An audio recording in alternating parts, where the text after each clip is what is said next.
Hello मेरे प्रिय साथियों, आप सब कैसे हैं? आशा करता हूँ जहाँ भी होंगे स्वस्थ और मस्त होंगे।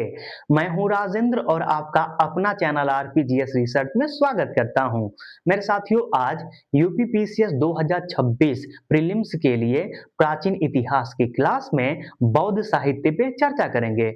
मेरे साथियों, पिछले वीडियो में भी बौद्ध साहित्य पे चर्चा किए थे और पिछले वीडियो में बौद्ध साहित्य के पहले पिटक यानी सुक्त पिटक पे चर्चा किए थे और इस वीडियो में मेरे साथियों बौद्ध साहित्य के दूसरे पिटक, विनय पिटक और तीसरे पिटक यानी अभिधम पिटक के साथ साथ मेरे साथियों बौद्ध धर्म के अन्य साहित्य पर भी चर्चा करेंगे। तो मेरे साथियों, पहले आइए एक प्यारा सा हेडिंग बना लेते हैं, विनय पिटक। तत्पश्चात इस पे चर्चा करेंगे और लिखने का भी कार्य करेंगे।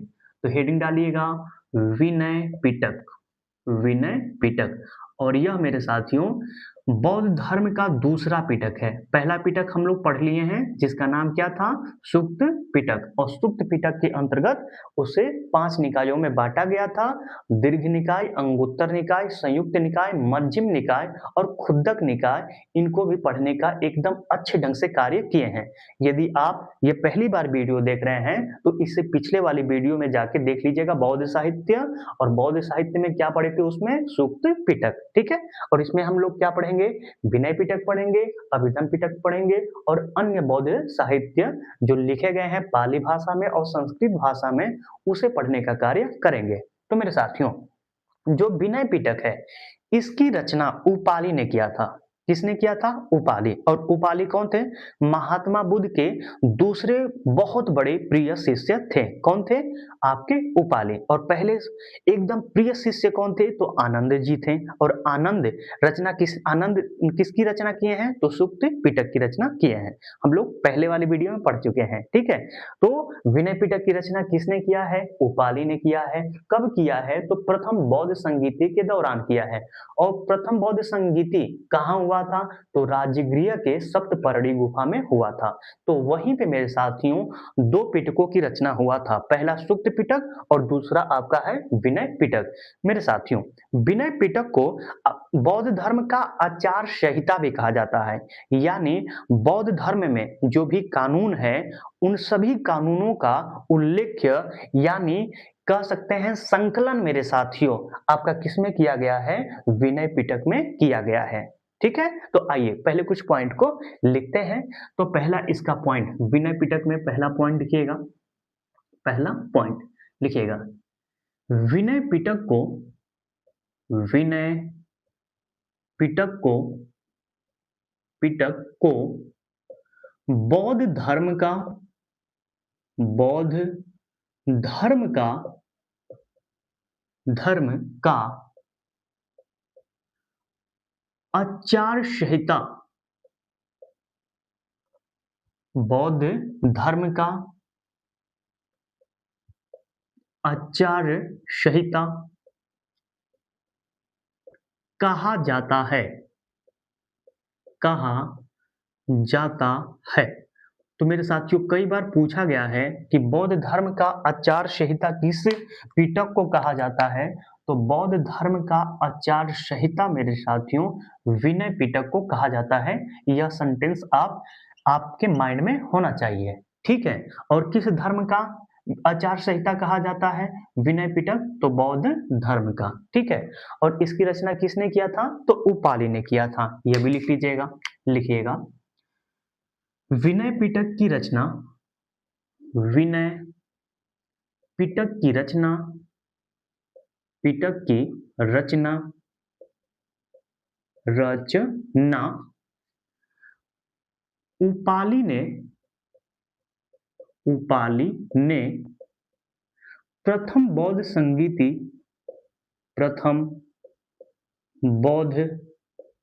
संगीति के दौरान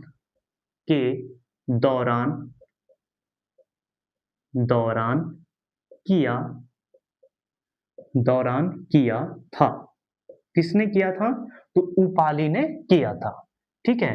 मेरे साथियों इसमें क्या है? तो बौद्ध संघ के बौद्ध संघ के नियमों और कानूनों का संकलन है, यानी उल्लेख्य है। कुछ भी लिख लीजिएगा कि बौद्ध धर्म के नियमों और कानूनों का उल्लेख्य है या इसमें संकलन किया गया है। ठीक है, तो लिखते हैं, लिखिएगा। विनय पिटक में, विनय पिटक में, विनय पिटक में, विनय पिटक में बौद्ध संघ के, बौद्ध संघ के, संघ के नियमों, नियमों, नियम का मतलब रूल, नियमों और कानूनों, और कानूनों, कानूनों, कानून का मतलब लॉ, ठीक है, कानूनों का संकलन, का संकलन या उल्लेख्य, या उल्लेख्य किया गया है, किया गया है, उल्लेख्य किया गया है। एक तो यह पॉइंट।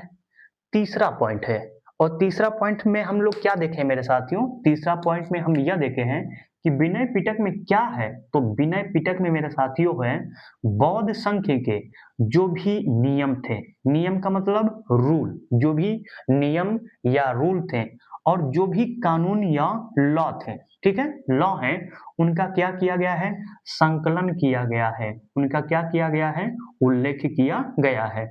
और विनय पिटक की रचना किसने किया था, उपाली ने किया था। और किस बौद्ध संगीति के दौरान किया था, प्रथम बौद्ध संगीति के दौरान किया था। और प्रथम बौद्ध संगीति कहाँ हुआ था, राजगृह में हुआ था। ठीक है मेरे साथियों, जो विनय पिटक है इसके मुख्यतः 3 भाग हैं।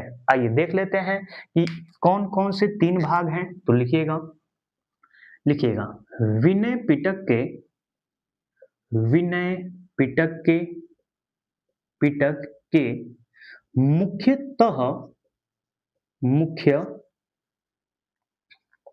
विनय पिटक के मुख्य, मुख्यतः 3 भाग हैं, 3 भाग हैं। मुख्यतः कितने भाग हैं, 3 भाग हैं।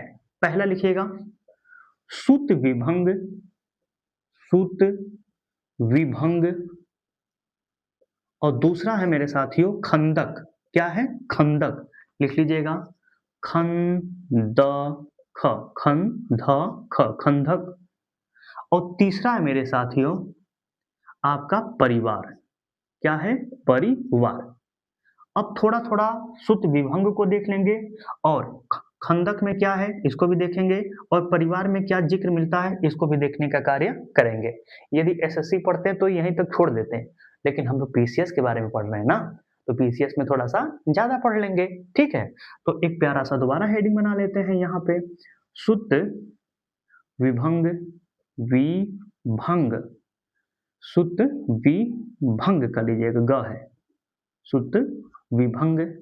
मेरे साथियों सूत विभंग में क्या मिलता है, तो इसमें जो बौद्ध धर्म में, जो बौद्ध धर्म में आपके बौद्ध संघ था उसमें भिक्षु और भिक्षुणियों के लिए, यानी जो आपके शिष्य थे और शिष्या थे, ठीक है, किस धर्म के, बौद्ध धर्म के, उनके लिए अनुशासन और नियमों का पालन का जिक्र किसमें किया गया है, सूत विभंग में किया गया है। तो लिख लीजिएगा, लिखिएगा, भिक्षु, भिक्षु और भिक्षुणियों के लिए,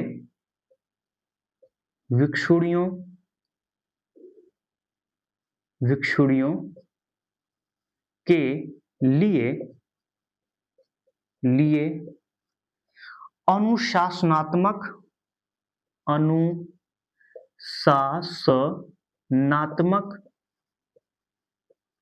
अनुशासनात्मक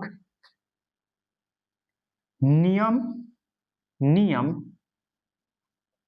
शामिल है, अनुशासनात्मक नियम शामिल है। तो मेरे साथियों आपको याद क्या रखना है, बस याद यह रखना है भिक्षु, भिक्षु का मतलब क्या होता है? जैसे आप बौद्ध संघ में शामिल हुए और पुरुष हैं, तो आप क्या कहेंगे? भिक्षु कहे जाएँगे। यदि मान लीजिए आप क्या हैं? लड़की हैं, तो क्या कहे जाएँगे आप? भिक्षुड़िया कहे जाएँगे, ठीक है? उसमें यदि आप बौद्ध संघ में शामिल हो जाते हैं, तो उसके लिए अनुशासनात्मक यानी आपको अनुशासन में रहना है। यदि आप किसी विद्यालय में पढ़ने गए होंगे, तो वहाँ पे कैसे रहे होंगे? आप ये तो नहीं ना है कि जाके एकदम डिजिटल बोर्ड कूट दिए होंगे, पूरा चाक तोड़ देंगे, बेंच है एकदम तोड़-फाड़ देंगे, ऐसे तो होगा नहीं।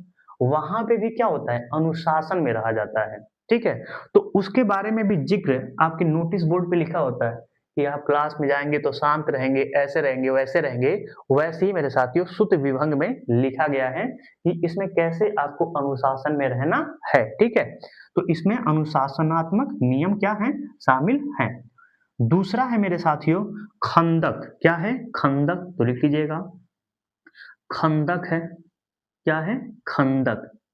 मेरे साथियों इसमें क्या है? तो इसमें महात्मा बुद्ध और 10 प्रिय जो शिष्य उनके थे, ज्ञान प्राप्ति का जिक्र मिलता है, उल्लेख मिलता है किसमें? खंदक में। तो आइए इसे भी लिख लेते हैं। इसमें क्या मिलता है? तो लिखिएगा महात्मा बुद्ध, लिख लीजिएगा, एक लाइन का है बस।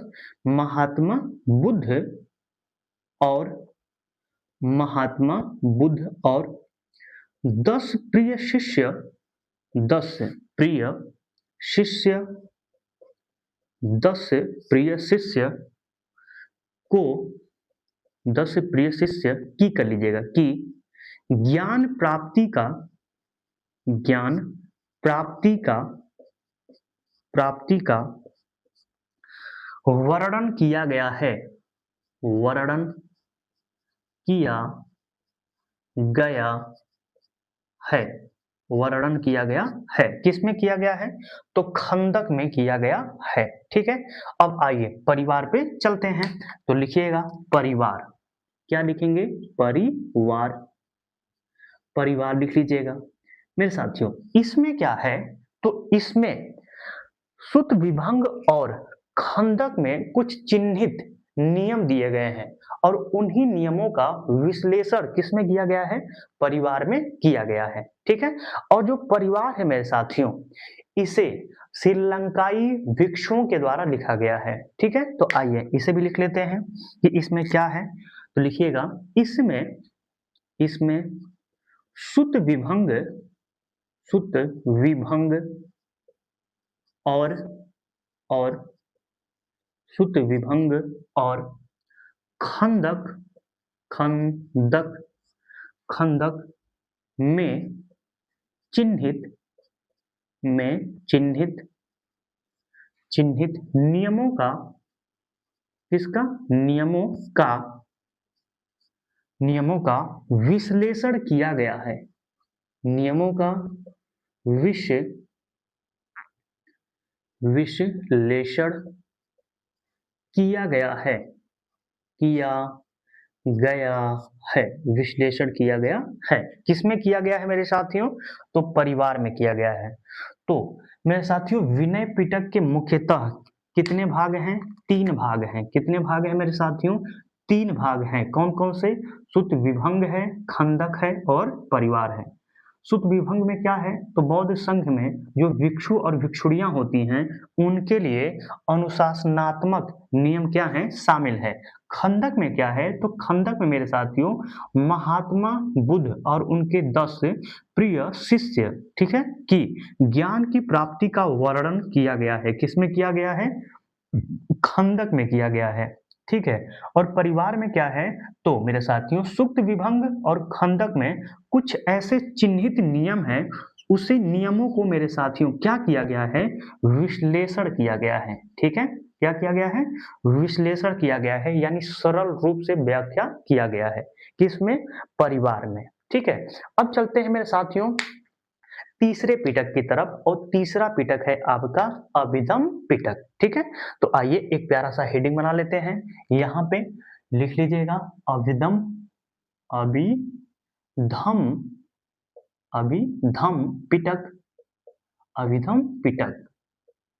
ठीक है, कौन सा पिटक? अभिधम पिटक। और ये चौथा पिटक है, तीसरा पिटक है। बौद्ध साहित्य में कितने पिटक हैं? 3 ही पिटक हैं। पहला कौन सा है? सुक्त पिटक, पढ़ चुके हैं। दूसरा है आपका विनय पिटक, अभी पढ़े हैं विनय पिटक के बारे में। और तीसरा है मेरे साथियों अभिधम पिटक। ठीक है, और अभिधम पिटक को अब पढ़ने वाले हैं मेरे साथियों। जो अभिधम पिटक है इसकी रचना मोगली पुत्र तीस ने किया था। किसने किया था? मोगली पुत्र तीस ने किया था। और कब किया था? तो तीसरी बौद्ध संगीति के दौरान किया था। कब किया था? तीसरी बौद्ध संगीति के दौरान किया था। ठीक है, याद रख लीजिएगा मेरे साथियों। जो अभिधम पिटक है इसमें 15 ग्रंथों का संकलन किया गया है, यानी यह 15 ग्रंथों से मिलकर बना है। कौन सा पिटक? अभिधम पिटक। जिसमें से आपके मेरे साथियों थोड़ा सा मिस्टेक हो गया है, आपके 7 ग्रंथों से मिलकर बना है, 15 नहीं। ठीक है, थोड़ा सा मिस्टेक हो गया है बोलने में। यह कितने ग्रंथों से बना है? 7 ग्रंथों से मिलकर बना है। और मेरे साथियों इसमें से सबसे जो महत्वपूर्ण ग्रंथ है वह है कथा वस्तु। कौन सा ग्रंथ? कथा वस्तु ग्रंथ है। और कथा वस्तु ग्रंथ में मेरे साथियों बौद्ध धर्म के दार्शनिक सिद्धांतों के बारे में बताया गया है। ठीक है, किसके बारे में बताया गया है? तो बौद्ध धर्म के दार्शनिक सिद्धांतों के बारे में बताया गया है। और कौन सी पुस्तक में? कथा वस्तु में बताया गया है। और अभिधम पिटक कितने ग्रंथों का संकलन है? 7 ग्रंथों का संकलन है। ठीक है, 15 मेरे मुंह से निकल गया है, उसको निगलेक्ट कर दीजिएगा। कभी मुझसे भी गलती हो जाती है। ठीक है, और अभिधम पिटक की रचना किसने किया था? तो मोगली पुत्र तीस ने किया था। और कहाँ किया था? तो तीसरी बौद्ध संगीति के दौरान किया था। ठीक है, तो आइए लिख लेते हैं। पहले लिख लीजिएगा रचनाकार।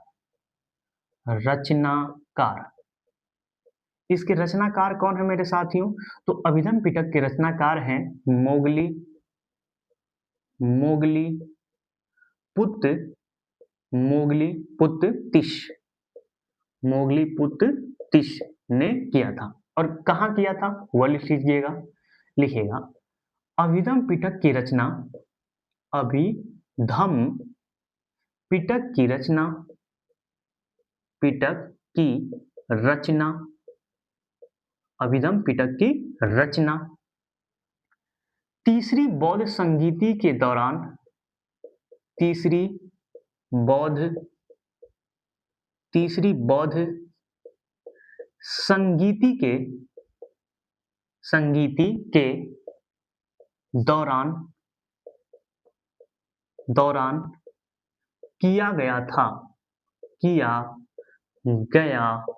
और तीसरी बौद्ध संगीति कहाँ हुआ था? पाटलिपुत्र में हुआ था।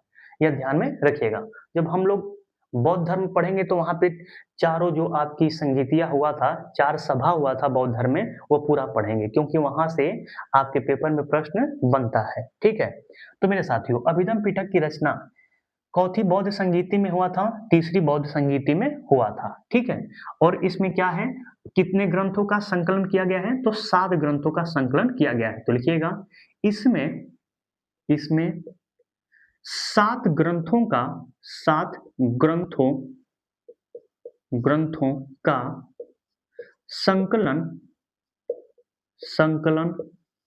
किया गया है। इसमें कितने ग्रंथों का संकलन किया गया है? 7 ग्रंथों का संकलन किया गया है। ठीक है, और इसमें क्या है?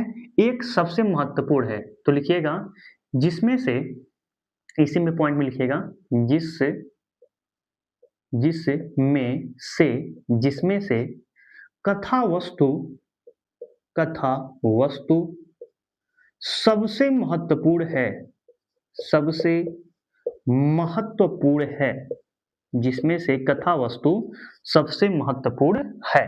ठीक है, आपके 7 ग्रंथों में से सबसे महत्वपूर्ण कौन सा है? कथा वस्तु। इसमें क्या है? तो लिख लीजिएगा कथा वस्तु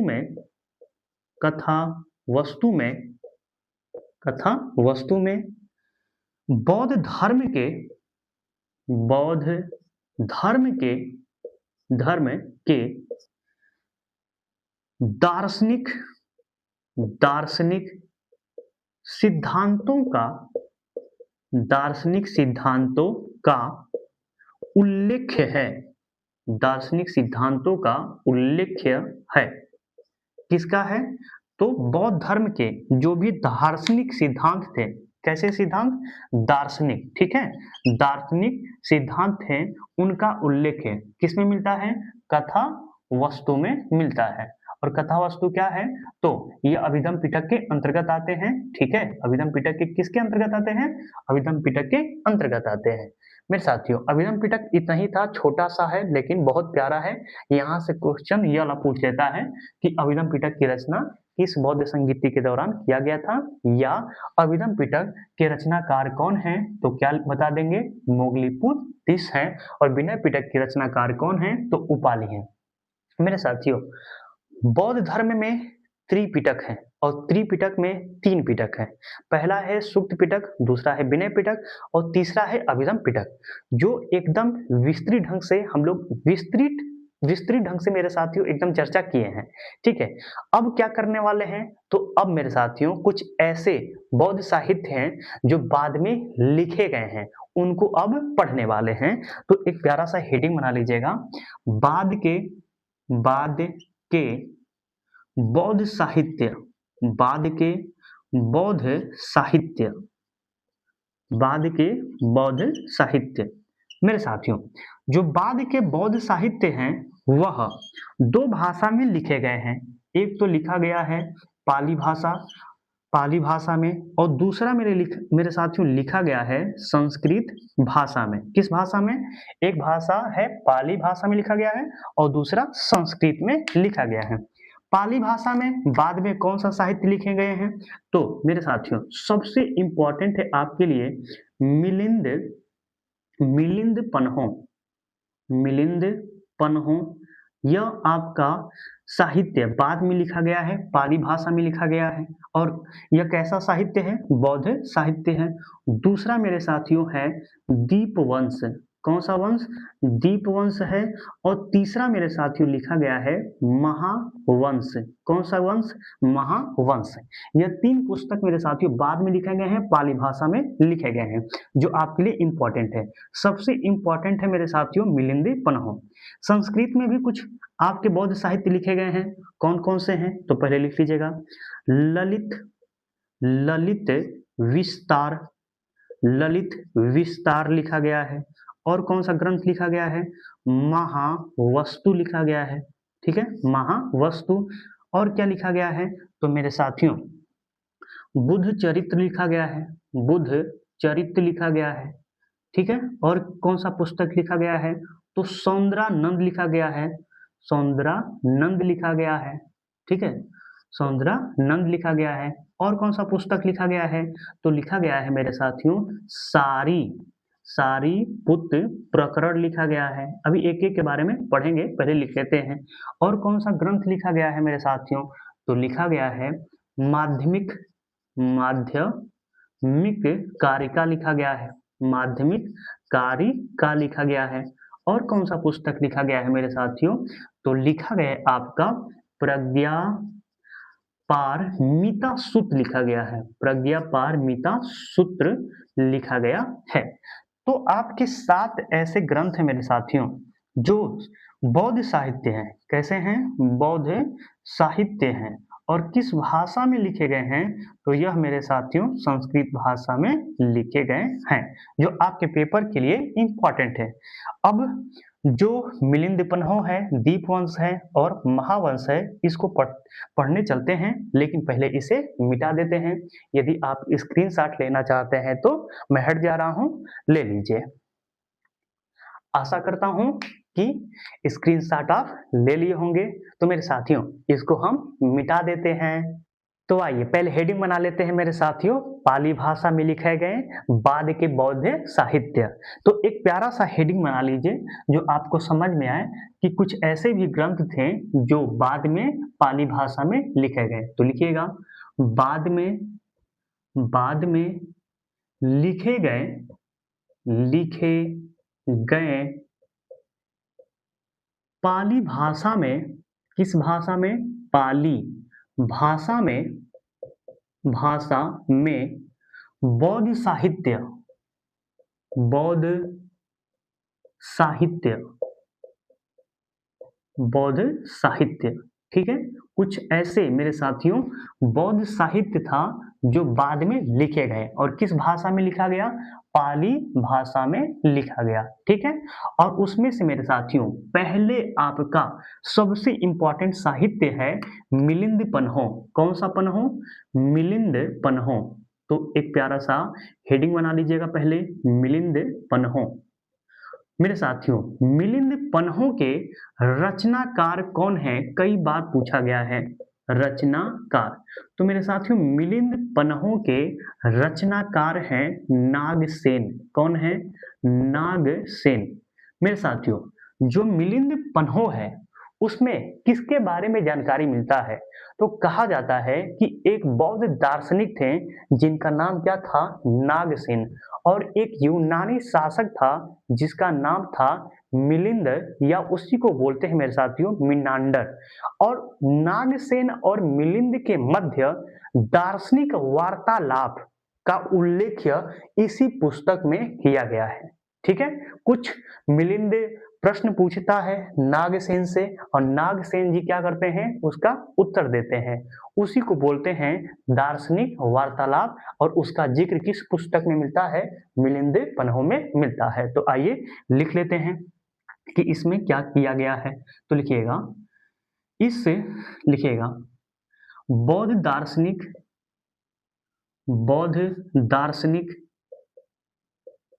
बौद्ध दार्शनिक नागसेन, नागसेन और बौद्ध दार्शनिक नागसेन और यूनानी शासक, यूनानी शासक मिलिंद, नाम याद कर लीजिएगा क्योंकि बार बार पूछता है। ठीक है, मिलिंद या मिनांडर, मिलिंद या मिनांडर के मध्य दार्शनिक वार्तालाप, दार्शनिक वार्तालाप, वार्तालाप का उल्लेख है, का उल्लेख या संकलन किया गया है, उल्लेख है। ठीक है, एक तो यह बात थी। दूसरा पुस्तक मेरे साथियों लिखिएगा, अभी देखे हैं पीछे, दीपवंश। कौन सा वंश? दीपवंश, दीपवंश। मेरे साथियों दीपवंश और महावंश, यह दोनों पुस्तकों के बारे में जो जानकारी है, कहा जाता है इन दोनों पुस्तकों से श्रीलंका के बौद्ध भिक्षुओं के बारे में, बौद्ध धर्म के बारे में जानकारी मिलती है। ठीक है, तो दीपवंश की रचना किसने किया था इसके बारे में तो जानकारी नहीं मिलती है, लेकिन यह पता जरूर चलता है कि जो दीपवंश है मेरे साथियों, उसे 3री-4थी शताब्दी में लिखा गया था। तो लिख लीजिएगा, इसे 3री-4थी शताब्दी में लिखा गया था, लिखा गया था। यह भी इंपॉर्टेंट आपके लिए नहीं है। ठीक है, बस यह याद रखिएगा कि इसमें किसके बारे में जानकारी मिलता है। तो लिखिएगा, इससे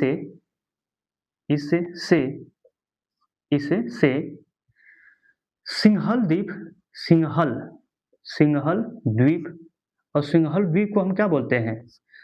श्रीलंका। इससे सिंहल द्वीप, श्रीलंका के बारे में जानकारी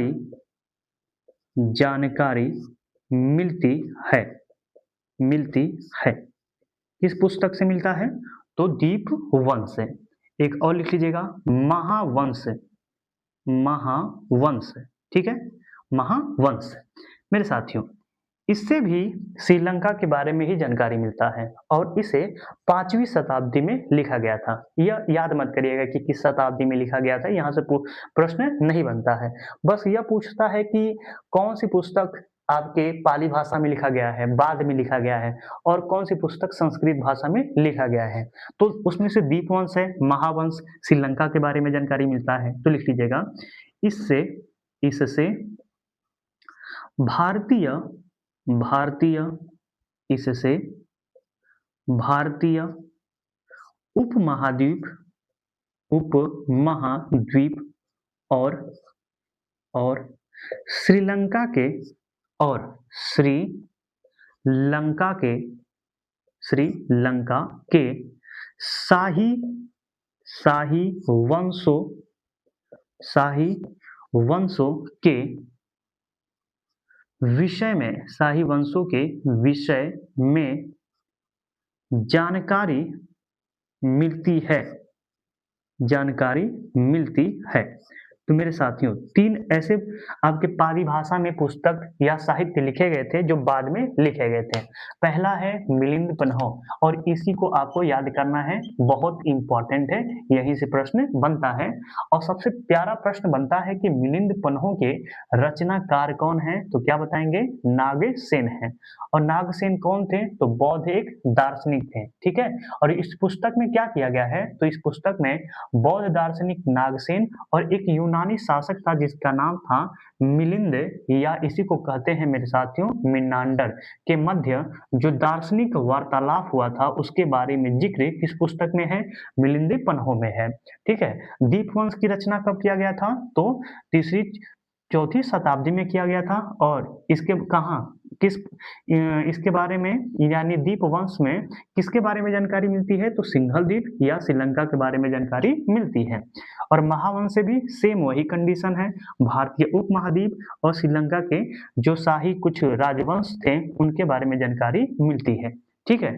तो बस याद रख लीजिएगा इसको, मिलिंद पन्हो को। अब चलते हैं मेरे साथियों जो संस्कृत में आपके साहित्य लिखे गए हैं उनके तरफ।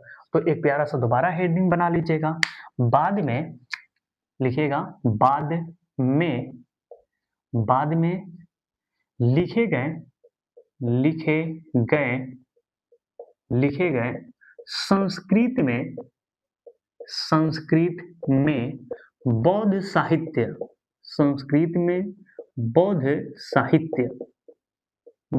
साहित्य ठीक है। अब आइए, इसमें हम पहले लिखे थे, पीछे अभी हम लोग पढ़े हैं ललित विस्तार। मेरे साथियों, इसमें किसके बारे में जानकारी मिलती है? यदि आपसे पूछे कोई तो क्या बताएंगे? तो मेरे साथियों, कहा जाता है कि ललित विस्तार में कुल 27 अध्याय हैं, और इस ललित विस्तार से मेरे साथियों आपके महात्मा बुद्ध के लीलाओं का वर्णन मिलता है। किस पुस्तक में? तो आपके ललित विस्तार में। तो लिख लीजिएगा, इसमें कुल, लिखिएगा पहला पॉइंट, इसमें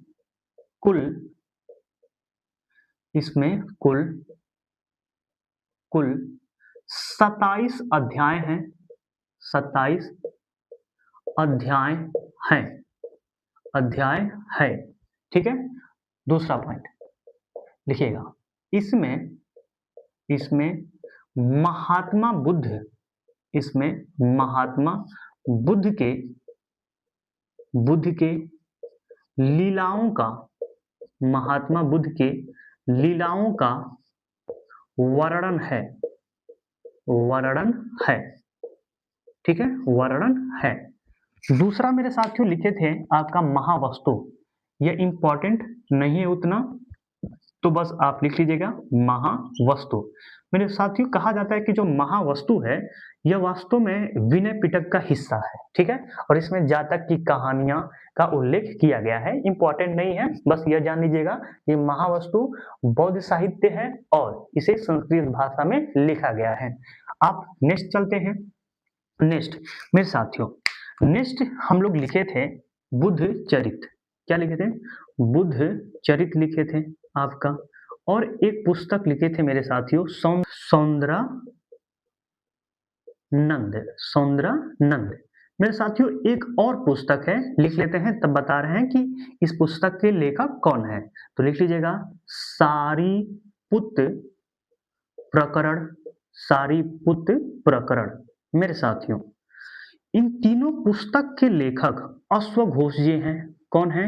अश्वघोष। यह भी एक बौद्ध दार्शनिक ही थे। कौन? अश्वघोष।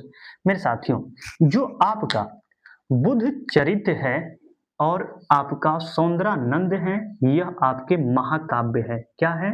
महाकाव्य है। और जो आपका सारीपुत्र प्रकरण है मेरे साथियों, यह क्या है? आपका नाटक है। तो कभी पूछ दे कि सारीपुत्र प्रकरण कैसी पुस्तक है, तो नाटक है। बुद्ध चरित्र और सौंदरानंद पुस्तक कैसा है, तो आपका महाकाव्य है। और रचनाकार कौन है, तो अश्वघोष हैं। लिख लीजिएगा, रचनाकार।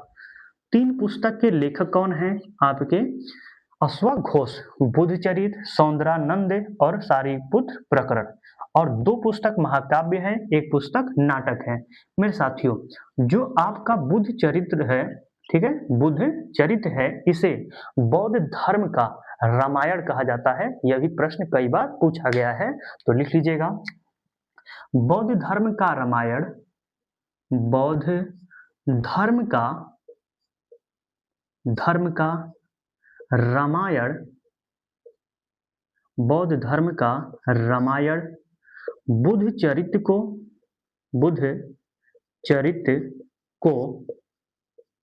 कहा जाता है। बुद्ध चरित्र को कहा जाता है। ठीक है। अब आइए नेक्स्ट चलते हैं, नेक्स्ट पॉइंट पे। मेरे साथियों, कनिष्क के दरबार में, कनिष्क नाम सुने होंगे, कनिष्क के दरबार में एक व्यक्ति रहते थे जिनका नाम था नागार्जुन। नागार्जुन ने मेरे साथियों दो पुस्तक लिखे थे। कौन सी पुस्तक? दो पुस्तक लिखे थे संस्कृत भाषा में बौद्ध धर्म से संबंधित। एक पुस्तक का नाम था माध्यमिक कारिका, और माध्यमिक कारिका में ही मेरे साथियों शून्यता का सिद्धांत दिए थे। कई बार पूछता है कि शून्यता का सिद्धांत किस पुस्तक से दिया गया है, या नागार्जुन ने आपके शून्यता का जो सिद्धांत है किस पुस्तक में दिए हैं, किस पुस्तक से, तो माध्यमिक कारिका से। और इनकी दूसरी पुस्तक है मेरे साथियों प्रज्ञा पारमिता सूत्र। और ये दोनों पुस्तकें किसकी हैं? नागार्जुन की हैं। किनकी हैं? नागार्जुन जी की हैं। मेरे साथियों, जो नागार्जुन जी हैं, इन्हें क्या कहा जाता है? भारत का आइंस्टीन कहा जाता है। यह भी पॉइंट लिख लीजिएगा, बहुत इंपॉर्टेंट है और ये लास्ट पॉइंट रहेगा आपका, तो लिख लीजिएगा नोट करके। भारत का आइंस्टीन नागार्जुन को कहा जाता है। देखिएगा, भारत का आइंस्टीन नागार्जुन को, किसको? नागार्जुन को कहा जाता है। नागार्जुन को कहा जाता है। ठीक है। तो मेरे साथियों, जो बाद में लिखे गए पाली भाषा के बौद्ध साहित्य थे, उन्हें भी देखने का कार्य किए हैं और अच्छे ढंग से पढ़े हैं। जो बाद में मेरे साथियों संस्कृत भाषा में, किस भाषा में? संस्कृत भाषा में जो लिखे गए ग्रंथ हैं, उन्हें भी अच्छे ढंग से देखने का कार्य किए हैं। जैसे ललित विस्तार है। ललित विस्तार में कुल कितने अध्याय हैं? 27 अध्याय हैं। और इसमें क्या है? महात्मा बुद्ध की लीलाओं का वर्णन है। महावस्तु इंपॉर्टेंट उतना नहीं है, लेकिन मेरे साथियों बुद्ध चरित्र बहुत इंपॉर्टेंट है। सौंदरानंद आपका इंपॉर्टेंट उतना नहीं है, लेकिन याद कर लीजिएगा किसकी पुस्तक है। लेकिन बुद्ध चरित्र मेरे साथियों कई बार पूछा गया है कि बुद्ध चरित्र को क्या कहा गया है? बौद्धों का रामायण कहा गया है। बौद्ध धर्म का रामायण किसे कहते हैं? तो बुद्ध चरित्र को कहा जाता है। और किसकी पुस्तक है? तो अश्वघोष जी की पुस्तक है। इसके अतिरिक्त मेरे साथियों कनिष्क के दरबार में कौन रहता था? नागार्जुन। और नागार्जुन जी ने दो पुस्तक लिखे हैं। एक का नाम है माध्यमिक कारिका और दूसरे का नाम क्या है? प्रज्ञा पारमिता सूत्र। माध्यमिक कारिका से शून्यता का सिद्धांत मिलता है। और मेरे साथियों भारत का आइंस्टीन किसे कहते हैं? भारत का आइंस्टीन आपके नागार्जुन को कहा जाता है। तो मेरे साथियों जो बौद्ध धर्म का बौद्ध साहित्य था, उसे एकदम अच्छे ढंग से पढ़ने का कार्य किए हैं। तो आज के लिए इतना ही रहने देते हैं। आज का वीडियो आपको कैसा लगा? यदि अच्छा लगा होगा तो इस वीडियो को मेरे साथियों ज़्यादा से ज़्यादा शेयर करिएगा। और जो मित्र जो भी मेरे मित्र अभी इस चैनल पे नए हैं वो इस चैनल को सब्सक्राइब कर देंगे, शेयर भी कर देंगे। ठीक है, मिलते हैं मेरे साथियों नेक्स्ट वीडियो में नेक्स्ट टॉपिक के साथ। आज के लिए धन्यवाद।